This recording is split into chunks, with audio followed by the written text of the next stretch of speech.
Ils sont 113 à s'élancer depuis Ajaccio. Près de 70 nationalités sont représentées. 5 équipes du World Tour, soit la première division mondiale.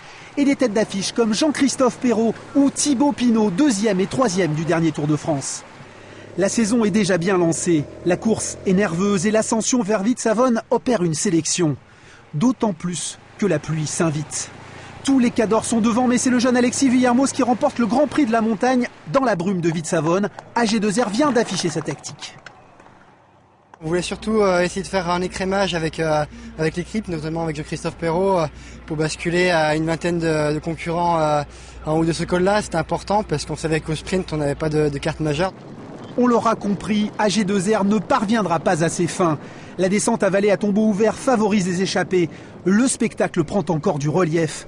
Dans les villages, puis en plaine orientale, un jeudi maussade, la course rassemble au bord de la route. Kilomètre 125, Steven Traudet d'Aubert, Johan Payot du Team Marseille et Pierre-Luc Perrichon de Bretagne Séchée jouent eux aussi leurs cartes. Ils comptent jusqu'à 3 minutes 45 d'avance, mais le peloton réagit. Les équipes de sprinteurs viennent de mettre la main sur la course.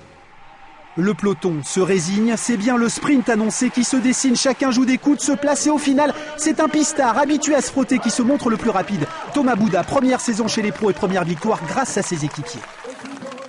Ils se sont mis à la planche pour moi. Yuki a lancé à 500 mètres de l'arrivée. Et dans le dernier virage, je déboîte et puis voilà. 41 km 295 de moyenne horaire et une vraie dimension sportive, une organisation sans rater. La première classique à Gours a réussi son entrée dans le calendrier international.